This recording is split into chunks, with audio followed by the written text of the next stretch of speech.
Hello and welcome to this session on examination preparation for your paper on psychology. We'll see how much time we'll spend of the 1 hour that we have. Well, we will run through these three sections. Have one is the essay type and smaller one for five, and then the short note. So let's start off with the very first one. We have two of them, right? One is either define attention and explain in detail about the different types of attention, or the second option that you have is to define learning and describe the different types of learning. Of course, it's up to you which one you're going to pick up, and but we'll go in detail with each one of them.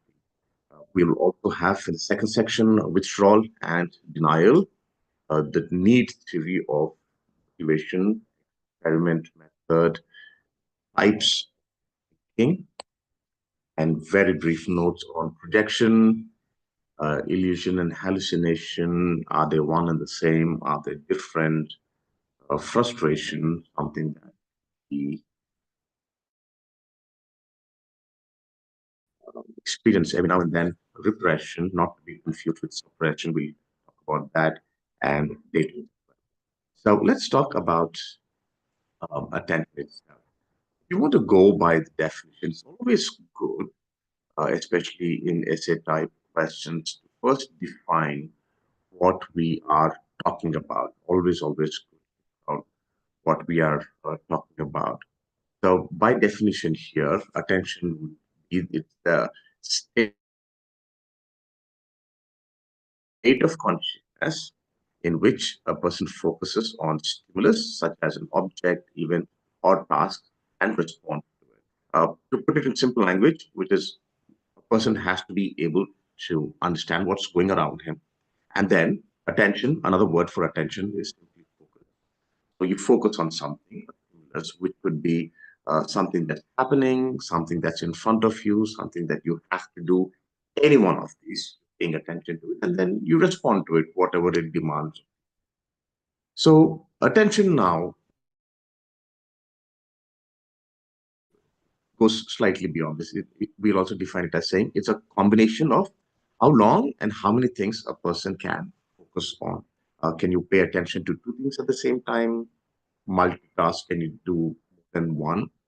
And it's a selective awareness that governs how a person interacts with their environment. And the reason why we are saying it's selective awareness is at any point of time there are multiple things around. For example, right now when I'm sitting the computer in front of me and I have a little light here that helps with my face.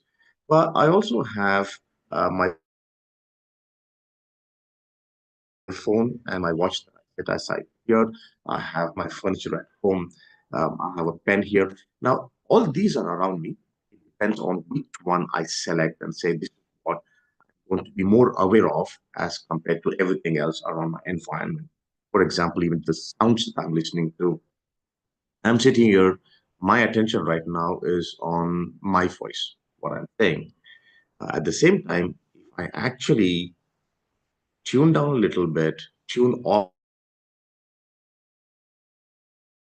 from this webinar a little bit, and I could hear the traffic sounds, I could hear the dog in the background there near my park, all of this. So I'm selecting what I pay attention to, what takes more of my awareness. Now, here are some things that we will focus a little more on about attention. One is, what do we mean by attention spans? What are the types of attention that we have? What factors influence my attention? And how does one sustain attention? We'll be running through all of these. Now, let's jump right ahead. A focused attention, the definition is that it's the ability to concentrate on a single stimulus or task while ignoring all other distractions. Attention itself is another word for focus, but when you say focused attention, you are tuning down everything else and you're picking up only just one stimulus or one task. It's like you're studying for your exam. So there might be people talking around you, there are things happening, but you just focusing on this one little thing, everything else. Um, if you're reading it here, it says while ignoring distraction. Technically, you are categorizing everything else as a distraction. Everything that doesn't serve your purpose is a distraction. Just think about it as a shooting competition at the Olympics. So this person is aiming and he has to shoot the bull's eye. Even people around the other competitors, people who are cheering, everybody will be categorized as a distraction because you don't want to pay more attention to that because this will suffer. Another example that you have here is listening to a lecture in a noisy classroom. You may have classmates around you who are talking to you, talking among themselves, doing things, but you're focused on the lecture that is being delivered. Application area, it's quite essential for any task that requires precision and detail because you only have so much attention. If you distribute it among multiple things, then which means there's a very good chance that things might go wrong with this one particular um, task that you're doing. Sustained attention or vigilance, which is you're paying attention, but you're sustained for a long period of time. The ability to definition is there on the screen, the ability to maintain focus on one task or stimulus over an extended period of time. Um, just think about it. When we say vigilance, it's like you're watching over somebody or something. Think of the police. You have a vigilance department, which is they just don't come and look at you for 2 minutes. They probably look at you for the next one day, the entire week. They're paying attention to what's happening, what the developments are. So sustain attention, sustain it over a period of time. You need to remember, like the example that you have here, monitoring a radar screen for unusual. You might go back to the earlier kind of attention if you see some activity, but you're sitting in front of a radar screen and you're saying, let me see if something goes off from normal. Any critical task where it requires prolonged concentration, air traffic control, um, at the school, tax guys, police guys, all of these places where you need a lengthy period of observation is where you pay sustained attention. Selective attention, the ability to focus on specific stimulus while filtering out irrelevant information. The example you have here is hearing your name in a crowded room. Okay, now in my line of work in psychology, they say that a person's name is the sweetest thing that they would hear their entire life. So you call somebody by their name, you immediately have their attention. It's a psychological trick. People also say when you're about to say something important, always say the other person's name and then say what you have to, because even if they're kind of tuning out, they're distracted with something. The minute they hear the name, like in the example here, you have their attention and then you say something, right? So this selective attention is used when you have multiple competing stimuli. Fourth one could be divided attention, is the ability to split focus between multiple tasks. You're saying, well, I have task number one, I have task number two. Both of them are important. So you're multitasking, you're paying a little attention here, little attention here, as equal as possible because you feel both of them need to be done. The example here is a very pertinent one, but a very bad one because a lot of people do this talking on the phone when you're driving because you feel, hey, I need to talk and information to somebody, but at the same time, you're driving your bike or your car. You have to pay attention to what's happening in the traffic. So you divided attention. Thankfully, if you have been doing at least one of them for a long time, for let's say like talking on the phone, it seems to come automatically. So you need lesser attention there. But something as dynamic as traffic, you don't know who's going which way, then it's divided. So we do a lot of common multitasking scenarios on a regular basis. Alternating attention, similar like the first one, but you're switching between one and two and three or how many other tasks you have. So you're doing this, you read, and then you quickly go to step one. The example here is like reading a recipe and you're cooking. So you read a recipe, then you do something else, then you read, you do this. So you're paying attention to what you're reading and you're applying that in your next one. Now, if you have multiple tasks and you have to keep switching, then you have alternating attention. Executive attention, the sixth type that we have here is the ability to regulate responses, particularly in situations requiring conflict resolution or problem solving, which is you're ignoring distractions to solve a complex mathematical problem because now you have to regulate what your responses are and apply it to solving something. Anytime you have critical decision making planning, you need executive. Seven, perceptual attention, which is you're paying attention to what's coming in from your senses, directed towards your sensory information from the environment. One of the, for example, you suddenly you're looking at, let's say, this webinar here, you're stuck to your screen, but right at the left corner of your eye, you feel that someone is moving, and then suddenly you pay attention to that, right? If there's no movement, it's not bothering you, right? So if you have to pay attention to be aware in situations of what's happening, some people are not very good at it. So if you're standing in traffic and then there's another vehicle coming to hit you, if you're not good at perceptual attention, you won't know until you are hit. But if you're good at it, you notice something coming, you immediately pay attention to it. That's about attention. Let's talk about learning. Now, these examples, you can put your own examples, whatever uh, you think from your common everyday life application. Okay, so let's talk about learning. Learning is a big, big subject in psychology. It simply, by definition, refers to a relevant, permanent change in behavior or knowledge. We'll discuss that difference in a little bit. Due to experience or practice, and it's a fundamental concept for understanding how individuals adapt and grow in response to their environment. Now, learning is something that is ongoing throughout our lives. If you look at the definition in the beginning, we said knowledge and behavior. So if you're studying for an exam, you're gathering knowledge.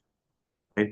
Learning when it comes to behavior is I learn to do a certain thing, which means I will be able to replicate that behavior over a period of time. That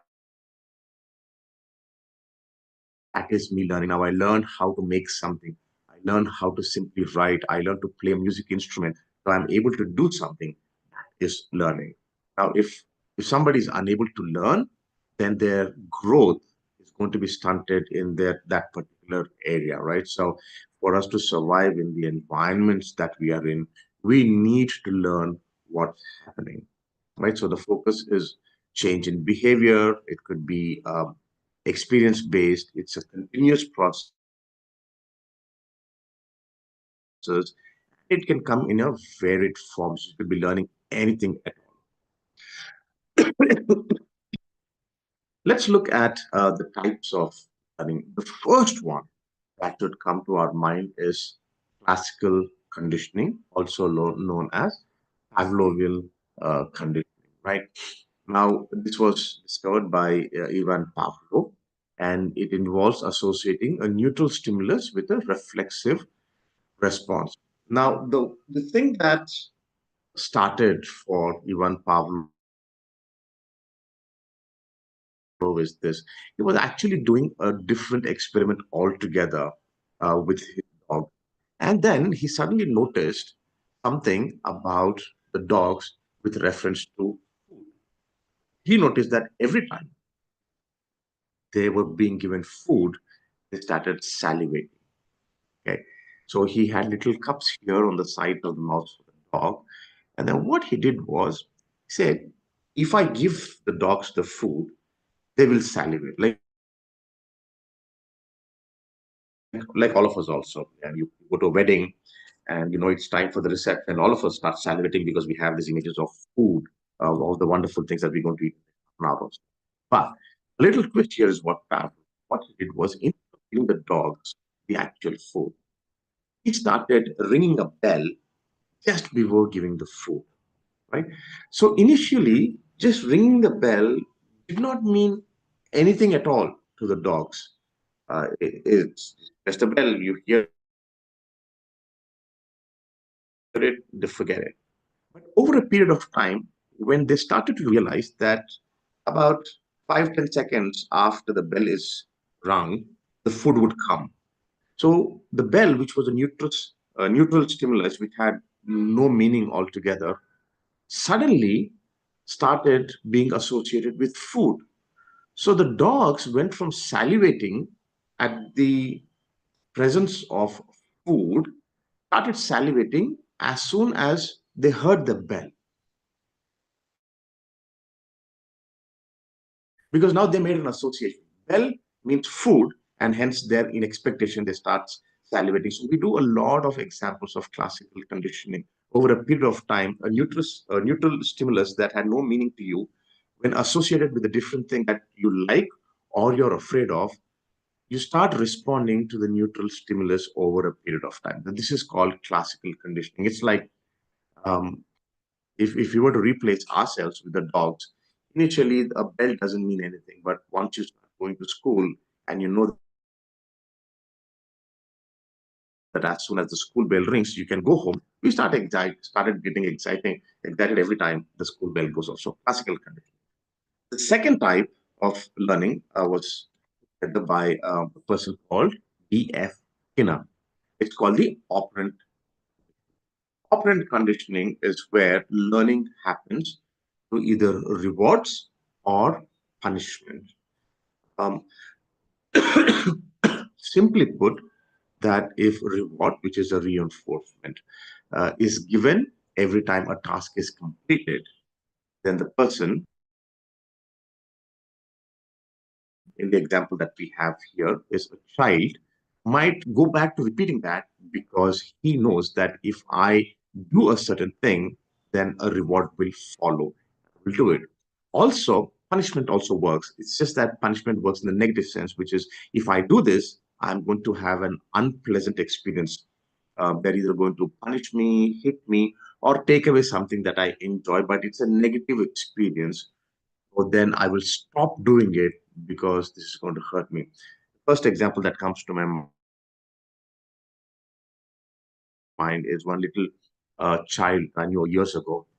He figured out that if he made adults laugh, then they would take him for a ride on his bike, and which he enjoyed. So every time he saw someone with a bike, he would do a little song or dance and continue till he figured that they're laughing, and then he would ask for the ride because he knew now I will get this. So for you, your reward are marks in this paper on psychology, right?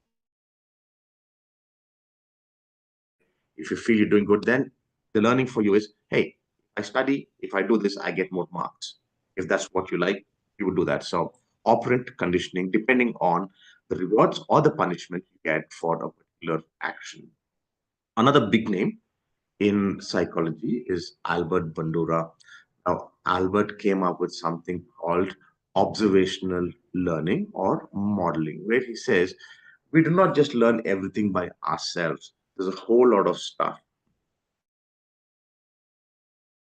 that we learn depending on what we observe and how we imitate others. So our primary association as children is always with our parents.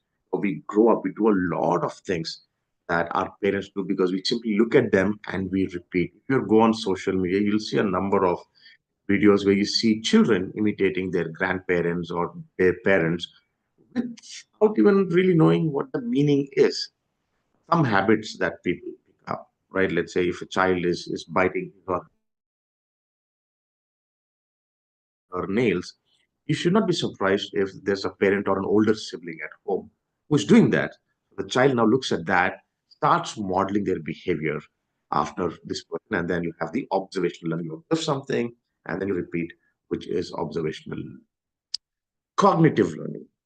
The entire meaning of the word cognition or cognitive is to have a reason and a rationale behind what you're thinking. And so if you look at the first point here, it says you're focusing on understanding the mental on understanding and mental process as thinking and problem solving. So you're applying your thought to it, you're coming up with the reasons, you're rationalizing a situation and saying, hey, what do I do about this? So any kind of a concept you learn in mathematics, psychology, anything, You're not just memorizing, you're trying to understand how it works. And so, because you're applying your cognitive abilities, we refer to this as cognitive learning.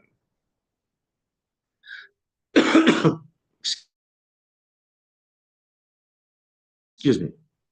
So you have the behaviorist theory, like what Pavlov and Skinner have said. They focus more on how people behave and what's the influence of what's happening all around that influences your behavior. So this is seen in the things that you do. Second part of what we've seen comes under cognitive theory, where it's more about what do I learn? How do I perceive things around me? How do I process things? So you have the behaviorist theories, and then you have the cognitive theories. Um, Also have the constructivist theories. There are people like Vygotsky and Piaget. They say that learning happens because you construct knowledge through experiences and reactions. It's a combination of behaviorism as well. And social learning, Albert Bandura, what he finally said is you observe, you imitate, and then you model behavior that seem to be all around you, which pretty much sounds like a very unconscious way of learning. Things are happening around you over a period of time regularly. You just end up doing this because that is what you observed for a period of time, right? Unconscious learning. A lot of this happens. So, how does learning happen? One could be because there are drives. You are motivated. You're motivated to go to the gym and either lose weight or put on muscle. You're motivated by your hunger. So, there are intrinsic, which is from inside me.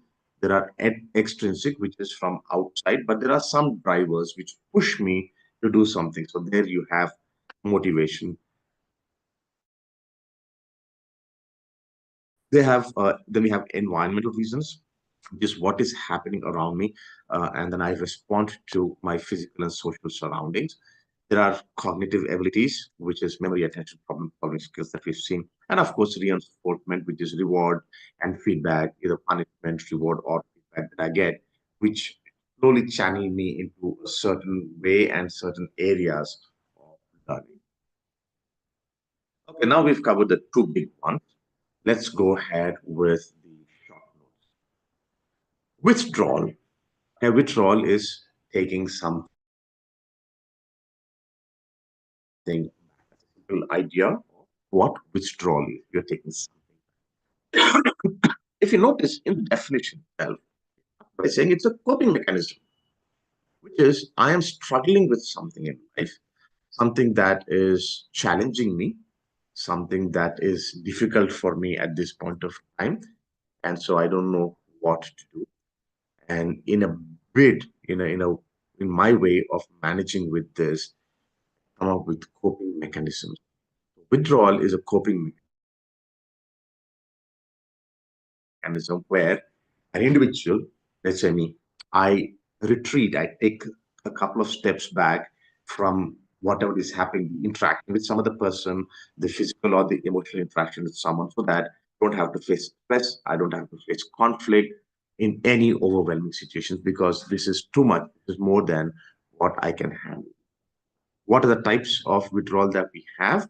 One is emotional withdrawal, which is I slowly detach myself a relationship or the feelings that I have for a person because it's getting too much for me and I can't manage it. So I slowly withdraw. Social withdrawal, it's not just from one person. I'm just uncomfortable being around people, talking to a lot of people.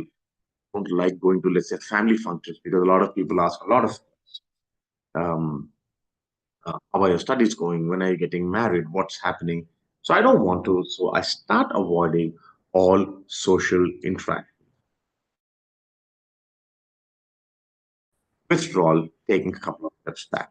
All right, so here we have examples avoiding family or friends after a traumatic event because everybody's asking you all kinds of stupid questions and you're tired of either answering them or you're embarrassed of what you have to answer.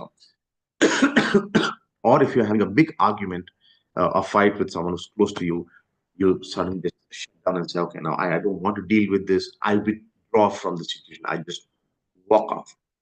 Now, if you're looking at what are the implications of this in my life, it is a temporary difference, right? So you just saying, for now,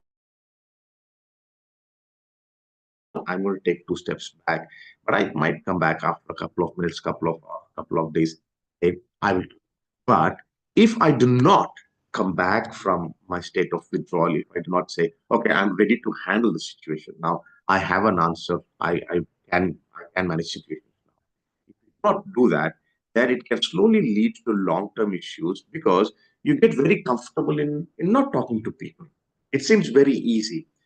And then it becomes a norm for you. And the next time you actually have to talk to someone, you say, oh my God, I can't do this.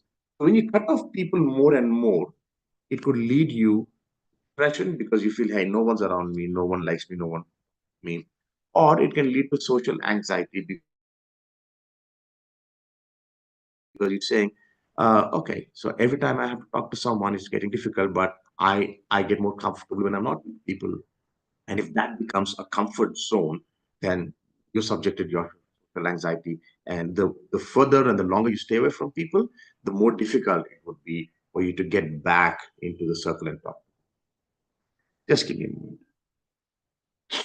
Okay, let's talk about denial. Denial is a defense mechanism, right?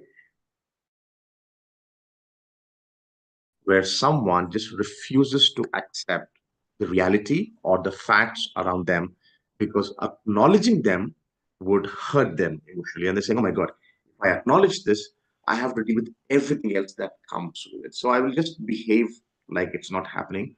Or I'll actually say to people and say, no, this has not happened. I don't know what you're talking about. It never happened to me.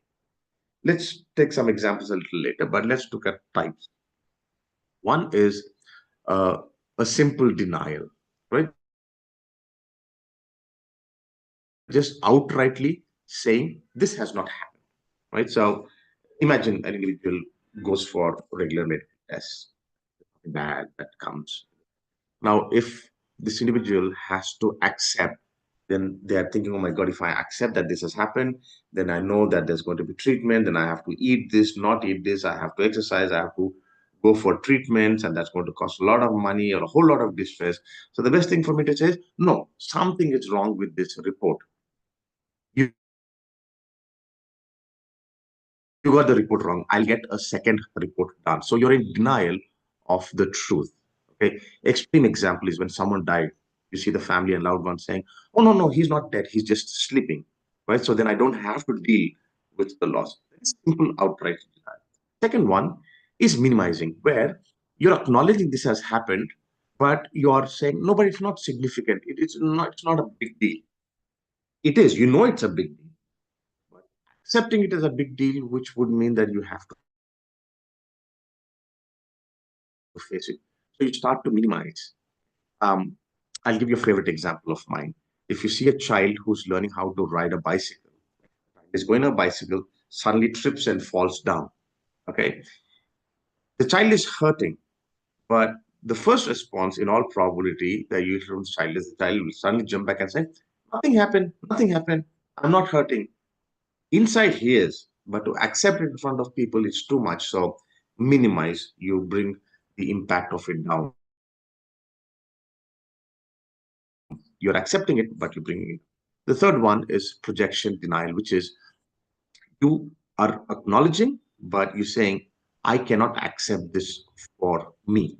So what you do is you take that, your facts, the truths about what's happening, and then you throw it on somebody else and say, it is because of you, right? Well, you are making me shout.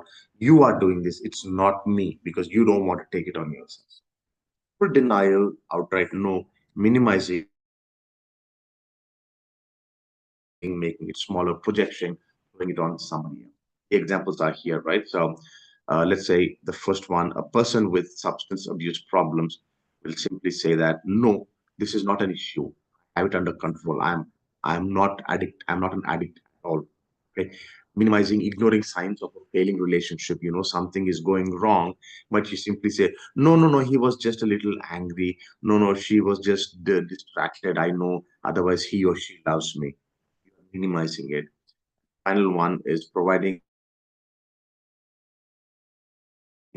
The implications of all of this is providing short-term relief, but if you keep doing this over the last one is not an example. Implications. Denial does help you give short-term relief because you don't have to deal with it. But if you let it go on for a long time, your problems will keep piling up because you'll keep on saying this did not happen, that did not happen. Your growth will be very, very stunted. Okay, that's our notes on denial. Let's talk about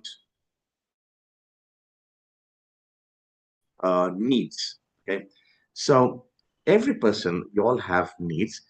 We look at three different ones. Okay, Maslow's hierarchy of needs. If you remember this one, you can easily answer this next one that's going to come also. Abraham Maslow spoke about, and he started at the bottom.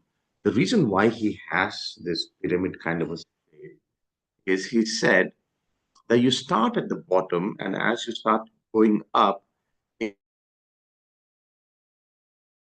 things become more serious, more intense. And the second one is what he said is that if you do not, no, let me rephrase that. If your lower needs are not met, you are not really bothered about the higher needs. So he said at the very bottom, you have breathing, food, shelter, clothing, sleep, like that. Easy to remember. Just remember roti, kapda, makan. Okay. Food, clothing, and shelter. He said these are basic physiological needs. Once those needs are met, then I will bother myself about the safety and security. Then I say, okay, am I safe? For example, if I'm really, really hungry and I haven't eaten 3 days, I don't mind running into a bakery, robbing something, picking up some bun, and running away.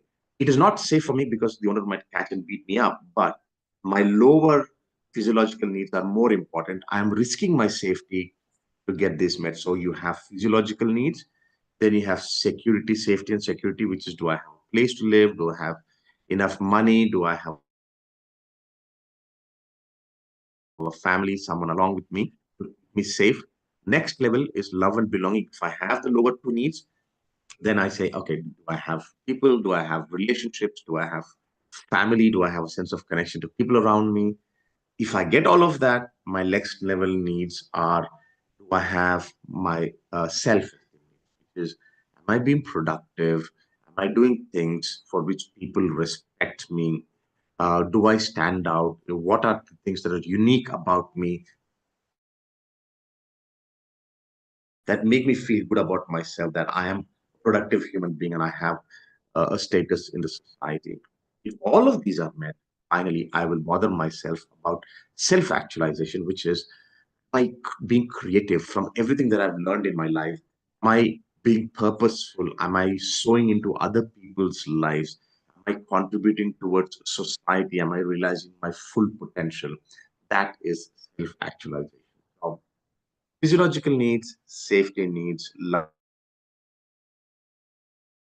and belonging, self esteem, and self actualization.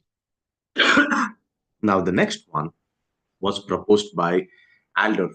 Okay, it's easy to remember, ERG. Now, remember, I said, if you remember Maslow's hierarchy of needs, this is easy. So, what Alderford did is he just grouped them further. So, he took the lower two levels of Maslow's needs and he said, if you put physiological and the safety and security needs, he called them the existential existence. So, what do I need to survive, to live, and carry on with my life? I need food, shelter, and all that, like Maslow said, and I need to be safe to be alive and to continue. So, existence. The next one, he said, is relatedness. If you see, there's an overlap between relatedness and growth because it cuts right through there at self-esteem, right? It cuts there at self-esteem. So am I relating to other people? Are other people relating to me? Do I have a social life? Do I have friends? And do I feel good about myself in these relationships? What I'm giving to other people, what I'm sharing, and all that. It's my relatedness to people around school, my workplace, my family. Growth, again, takes off halfway somewhere through esteem and goes into self actualization, which is In all these relationships, in all the ability for me to perform and be the best of my potential and contribute towards society is where my growth as an individual is seen. So, elder first, ERG existence. Am I just existing? Do I relate to other people? And am I? Third one is my tendency, my need to achieve. And am I affiliating with people? And do I have power over other people? Am I doing things that other people can do? Am I influencing other people? What is my influence for other people? This was proposed by McClelland. McClelland, he said there are three core needs: my need to achieve, to do something, my need to connect with people, and my ability to desire to influence and control other people. So, three different proposals for what needs are for us. Now, let's talk about the experimental methods in hypothesis is a supposition that we have. We're saying this may happen, which has not been proven. Right? That's the definition of hypothesis. So, the experimental method, we have an hypothesis, which is a testable prediction. I say this might happen, and I test it to see if that actually happens or not. So, what I am experimenting with, what I am looking at is the relationship between two variables. So, I have A and I have B. If I make changes in A, would there be changes in B or not? For example, my last experiment or this was how does the relationship of parents and child affect the child's ability to do well in exams? Here you see the example is sleep deprivation reduces memory performance. I'm hypothesizing it, but I need to test it. What variables? Three. One is independent, second one dependent, third is independent variable is a variable that is manipulated by the researcher. So this is when you are conducting the experiment, you are controlling this. The dependent variable is responding to the independent variable, right? So if let's say sleep deprivation, the example that we have, sleep is the independent variable. My memory performance then becomes the dependent variable because it is dependent on how much sleep I get or do not get. So as I keep changing the amount of sleep, I'm going to monitor how my memory is performing. Control variables are other factors that are kept constant so that they do not involve themselves or impact the dependent variable. Then you have the experimental and control group. The experimental group is the one that is exposed to the independent variable. Control group is not exposed to the independent variable and serves as a baseline, which is, let's say, if I have a group of people that I'm observing who sleep regularly for 8 hours. So I'm not going to touch them at all. I use them to compare my experimental group where I have changed their sleep hours from 8 hours to 7 to 6 to 5.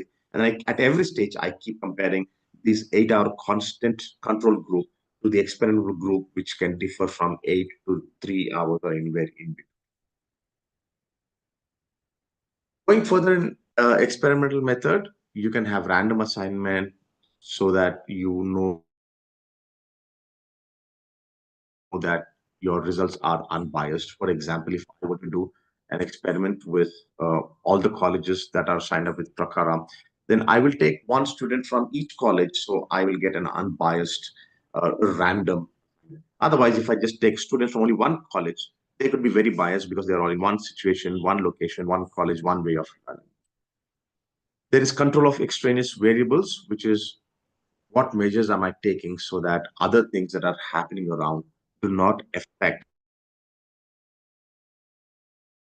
the result. And all procedures must be standardized so that if I conduct the same experiment in different nursing colleges, in different physiotherapy colleges, that because of the procedure, there should not be any changes in the result, standardized procedures. Okay. Thinking, let's look at different kinds of thinking. One is critical thinking. The definition is that you analyze and evaluate information logically, you make reasoned judgment, right? So you're assessing for the example that we have here. You're assessing the reliability of a news source. So you're listening here, and you're listening to another channel also, and wondering, are these people actually giving you the truth or not? You're critiquing the inputs that you have.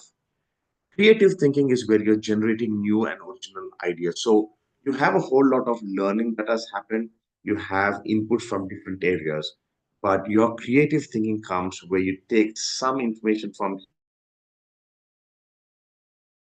here, some learning from there, put everything together, and come out with a new idea, an original idea or solution. So you're inventing a new product, you're writing a story, things like that. You're being very creative. Analytical thinking, you have a whole lot of information. So what you do is you break it down into smaller parts. You're analyzing each and every step to understand it better. You compare one thing to another so that it's easier for you or somebody else to understand. For example, if you remember your mathematics paper from school time, you know that you always go step by step because it's easy to work that way instead of looking at it as a big problem. There's divergent thinking, which is instead of just looking at one possibility, you are exploring multiple areas, multiple solutions. So you're saying, hey, let me have more than one option. And you start looking at how you can think of using things differently. For example, if someone just gives you a brick, what can you do with it? You can use it to build something, you can use it to put on something so the papers don't fly away, you can use it as a doorstop, or you can maybe use it to hit somebody. Convergent thinking is the opposite of divergent thinking, where you're saying, let me take down all these options, bring it down to one best solution I can think, right? So I start with divergent thinking and I'm looking at all of this and pick one or two, three, then only bring it out to just one. Like you have a multiple choice question in the example here, you look at what best suits the question. Abstract thinking is an idea where you don't have strict rules. You're just going all over the place. You're trying anything and everything that comes to your idea because there are no concrete ideas, there are no boundaries, and you can come up with any ideas. The best way to remember is just abstract painting. There's no meaning, there's no shape. Whatever you throw on the canvas becomes an abstract painting. Concrete thinking, literal meanings, physical objects. So you recognize that a chair is for sitting, a pen is for writing. Logical, where you reason systematically, you follow structured rules. For example, if you have to solve a puzzle, you pick up, let's say you're doing a maze. So you eliminate multiple routes and say, well, this one doesn't work, this one doesn't work, till you're left with one because that's the most obvious logical choice. Intuitive thinking is relying on what we call the gut instincts that you have, gut feeling, because you don't have a reason. If I were to ask you why this, you say, no, I don't know. I just felt like it, right? It's something that happens more complexly at a very subconscious level. But sometimes, I just have a bad feeling about it. I don't want to do it. Projection is another defense mechanism.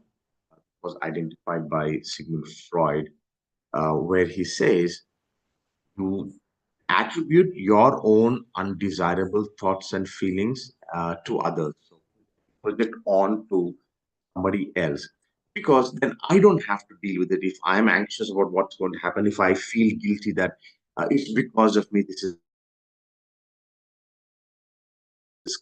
happening and I'm uncomfortable to accept, I just project it on to somebody else. So most of the time it's a very unconscious process because you don't think about it. It's almost like a knee-jerk reaction. You immediately do it without thinking. It is for self-defense. It protects the ego from expressing emotions. Ego is the idea that I have of myself that I want to project to the world that I'm a good person. Nothing is wrong with me. So when that image is threatened, and if forget about others, even if I feel that this is going to put me in bad light, I immediately throw on somebody and then say, "Oh, you are doing this. It is because of you." And the idea is externalization. Look at the third point, which is it shifts the focus from my internal struggle, what I'm finding it difficult to accept, and I throw it on somebody else and say, "Oh, all this is because of you." You project onto others. Illusion, and we'll compare this with hallucination also. Very brief notes. Illusion is a distorted or a misinterpreted perception of what actually is happening. The big difference between illusion and hallucination, as we'll see, is illusion is something that is based on what is really happening in the world. So there is something that is happening, but I look at it differently. I don't perceive it for what it really is. I have different idea altogether. So it's based on something that's actually happening, real stimulus, but the result is different because I'm basing it on what my senses are looking at, what my cognition is telling me, and what's happening around me. Let's just look at the examples. You put the idea of refraction that you learned in school science. You put a stick or a pen in a glass of water, you see that it suddenly is bent that way. It is not bent. The illusion is created because of the refractive index of the water being different from the air. Or you suddenly hear think that somebody called my name. They might be saying something else, but because your name is so familiar, you think. So there is a stimulus, but it is misrepresented in your head. That is illusion. The causes, like we said, physical factors or cognitive expectation, right? So these are normal, happen on a regular basis. Let's talk about hallucination. The big difference, like I said, is hallucination is not really always based on external stimulus. The perception in the absence of any stimulus and is experienced as real. It is not there, but you're thinking it is there. So there's no reality. It all originates from your own mind. And it could be because your ability or inability to hear, see, or involve any of your sensory organs properly. For example, you suddenly start hearing voices when there's nobody around, and people say, "Oh, I hear somebody's calling my name, somebody's talking to me." Unlike in the earlier example of illusion, where some people are talking and you thought your name came, here nobody's even talking to you. There's nobody around, you're alone at home, but you say, "Oh, I think I hear something," or "I think I see someone is coming, someone is moving." These are hallucinations. They come from within a person's mind. Why does it happen? It could be mental health disorders. Schizophrenia and psychosis are two very popular things. Give as an example here, where they imagine a world that is not there. They imagine people who are not there. Sometimes, if someone is an addict, substance use and its withdrawal can lead to hallucinations where they start imagining things in their head. Parkinson's disease is one more thing. Alzheimer's is another one. If you haven't slept in a long time or under extreme stress, then your brain doesn't work properly and hallucinations come. Okay. So the implication is always if one is not um, just looking at illusions but is hallucinating, then you know that there is some kind of either a physiological, psychological, or medical condition that needs treatment. Frustration, a very, very common emotion that all of us face. It's an emotional response. You could be slightly annoyed, you can be very angry, and mostly it is because you feel that you are helpless to change the situation. So you're frustrated with the situation that you're facing, right? So there's a desired outcome, there's a goal you want to go. Like I'm sitting in my car, there's one car in front of me. After the green light, if the car in front of me doesn't move in about 2 seconds, I start getting very frustrated because my desired goal is that I should cross the green light, and this fellow is between me and the green light. So I get very, very stressed. So it's always goal related. And it can vary, it can be from mild irritation to severe distress. So it depends on what the situation is. and what it means to me. Let's look at some examples here. External objects like traffic jam, I was just talking about, social challenges that I want to do something, but people around me are disagreeing with me all the time. Out. Internal conflict could be because I want A and I want B. Look at the example. It says, I want to save money, but I want to go out and have a good meal. I want to buy a good watch or a vacation or something. So my inability to decide between this or that can lead me to having great internal conflict, leading to frustration or unrealistic expectations or perfection. Like I should always score 100 on 100. I should always stand first in class. I should never fail at something. Perfectionism can lead to a lot of frustration. Depression also is another behavioral thing that happens when we are very uncomfortable with what's happening. Repression is where you push things that you know, facts that you know, far down your subconscious mind because you don't want to deal with it. Okay? Now, this is all almost unconscious process. You don't do it. When you do it on purpose, consciously, we call it suppression, which is you're aware of what's happening, but every time it comes to the surface, you keep pushing it down. But with repression, what happens is in a moment like that, unconsciously, you push it down. A suppression is deliberate, you're doing it. Repression just simply happens automatically. Again, the reason was the facts that are staring in my face, the things that are happening are too much for me to handle. So I want to protect myself emotionally. So I just push it down and behave like this has not happened at all. Guilt if I'm doing it, anxiety if I have to face somebody, or something really bad happened to me. It's a traumatic experience. And every time I remember it, it hurts me. So I just push it further down into my subconscious. So I don't have to deal with it at all. So let's say if something bad happened and they say, did this happen? I say, I don't know. I was not even there that day because I don't want to accept it. And it almost seems like you forgot all about it. Persistence is in the fact that repressed memories often just remain deep down inside, but because they're still part of my consciousness, I'm not consciously aware of it, but they're still in my brain somewhere. They can still influence my behavior indirectly. Sometimes I'm not even able to understand why I behave a certain way. Last one, I think, daydreaming. Daydreaming is spontaneous, just self-generated thoughts and fantasies while I'm awake. I'm not sleeping. It's not dreams that I get when I'm sleeping, but I'm doing something. But suddenly, I start thinking of something, some scenarios, some past experience, and I just float away and start thinking about those things. Right. So it's temporary. It's detached to what's happening really around me because I'm living in a different world altogether. It can be positive constructive, like I'm dreaming that I have a great job. I'm dreaming that I am meeting someone beautiful in my life. I'm dreaming that I'm traveling abroad. So they can be positive and constructive.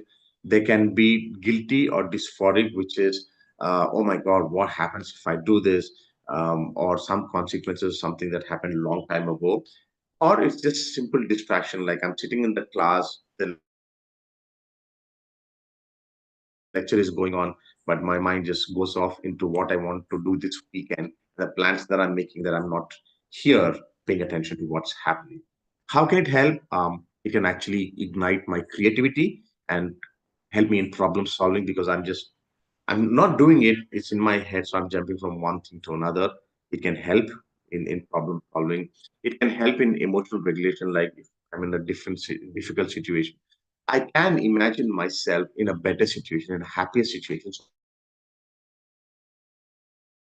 So I escape the difficulty that I'm facing here and now.